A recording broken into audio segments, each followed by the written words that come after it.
बिस्मिल्लाहिर्रहमानिर्रहीम, अस्सलाम वालेकुम and welcome to my channel how to learn English. Okay guys, सबसे पहले आप लोगों से रिक्वेस्ट है कि अगर इसकी पहली वाली वीडियोस आप लोगों ने नहीं देखी हैं तो बेसिक ग्रामर से रिलेटेड कंप्लीट कोर्स देखने के लिए आप हमारे YouTube channel how to learn English को सब्सक्राइब कीजिएगा। इससे पहले हमने पार्ट्स ऑफ स्पीच और टेंसेस की लिस्ट अपलोड कर दी है। आज से हम नया टॉपिक शुरू कर रहे हैं, एक्टिव एंड पैसिव। सो आज की इस ट्यूटोरियल में हम एक्टिव पैसिव की डिफिनीशन, इसके रूल्स और इसके कुछ एग्जांपल्स करेंगे।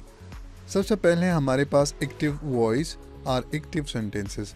सो a sentence is said to be active if the subject done something. उस सेंटेंस को एक्टिव कहते हैं जिसमें एक सब्जेक्ट एक एक्शन परफॉर्म कर रहा होगा।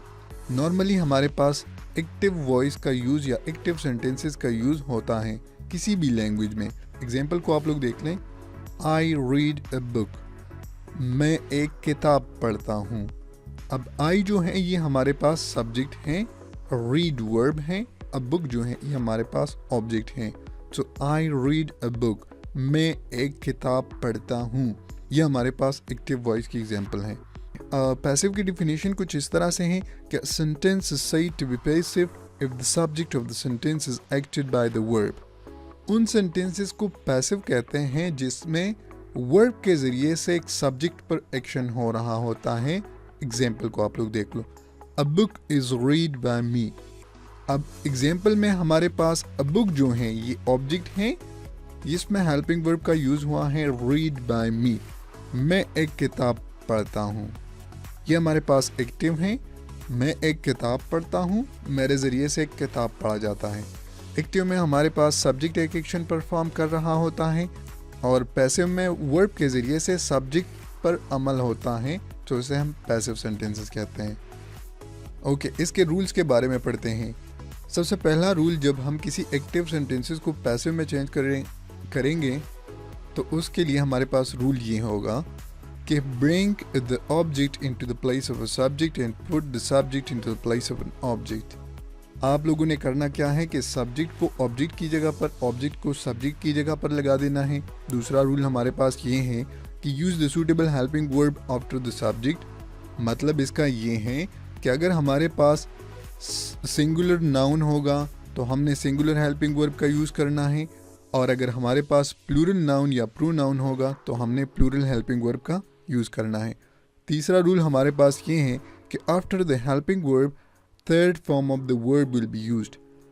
किसी भी पैसिव सेंटेंस में हमने third form of the verb का यूज़ करना है। ठीक है, किसी भी पैसिव सेंटेंस में हमेशा के लिए हमने third form of the verb का यूज़ करना है। लास्ट वन रूल हमारे पास ये है कि preposition by will be used after the third form of the verb.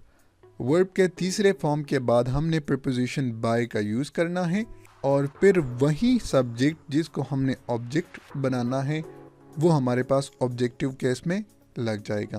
Okay guys, examples को आप लोग देख लीजिएगा।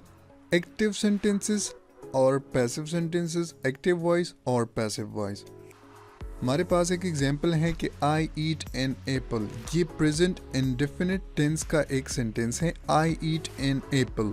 इसमें हमारे पास एक सब्जेक्ट आई है, ईट हमारे पास वर्ब है, एंड एप्पल जो है ये हमारे पास ऑब्जेक्ट है। रूल्स हमने पढ़ लिए हैं कि हमने ऑब्जेक्ट को सब्जेक्ट की जगह पर suitable helping verb, third form of the verb और फिर प्रपोजिशन बाय लगाना है। यहाँ पर एन एप्पल हमारे पास ऑब्जेक्ट है तो इसे हमने सब्जेक्ट बनाया, an apple. Present indefinite tense है, सो एन एप्पल हमारे पास सिंगुलर है, उसके बाद हमने एज का यूज़ किया। अब उसके बाद वर्ब की बारी आती है। सो वर्ब यहाँ पर first form of the verb use हुआ है, लेकिन पैसिव में हमने इसमें third form of the verb का यूज़ करना है, और फिर उसके बाद प्रीपोजिशन बाय और आई हमारे पास पहले एक्टिव सेंटेंस में सब्जेक्टिव केस में है, लेकिन इसे जब हम ऑब्जेक्ट बनाएंगे ऑब्जेक्टिव केस में ये हमारे पास मी बन जाएगा। So I eat an apple an apple is eaten by me. दूसरे एग्जाम्पल को आप लोग देख लो, शी प्लेज हॉकी। ये भी प्रेजेंट इंडेफिनिट टेंस का एक सेंटेंस है, शी प्लेज हॉकी। अब हमारे पास हॉकी जो है ये ऑब्जेक्ट है, इसको हमने सब्जेक्ट बनाना है, फिर उसके बाद सूटेबल हेल्पिंग वर्ब, फिर उसके बाद third form of the verb और फिर उसके बाद ऑब्जेक्ट, जैसे कि hockey is played by her. She जो है इसका ऑब्जेक्टिव केस हमारे पास हर है, तो हमने शी प्लेज हॉकी, हॉकी को एज ए सब्जेक्ट लगा दिया, फिर उसके बाद हेल्पिंग वर्ब, फिर उसके बाद third form of the verb play क्या है, प्लेड है, फिर उसके बाद प्रीपोजिशन बाय, और लास्ट में हमारे पास objective case of she is actually her. So तीसरे एग्जाम्पल को आप लोग देख लो, दे किल द स्नेक, ये भी प्रेजेंट इंडेफिनिट का है। सो द स्नेक, इसको हमने सब्जेक्ट बनाना है, फिर उसके बाद helping verb is third form of the verb kill is killed, और फिर उसके बाद प्रीपोजिशन बाय। और दे का जब हम ऑब्जेक्टिव केस लगाएंगे तो दे के बजाय दिम लगा देंगे। यहाँ पर इसके बाद she is singing a song, अब ये हमारे पास प्रेजेंट कंटिन्यूस टेंस का है।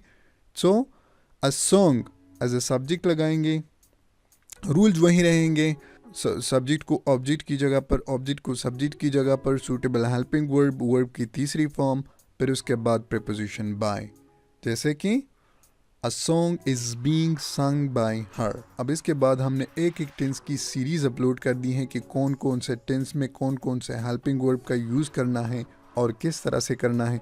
सो कंप्लीट कोर्स देखने के लिए हमारे YouTube channel how to learn English को सब्सक्राइब कीजिएगा। Thanks for watching.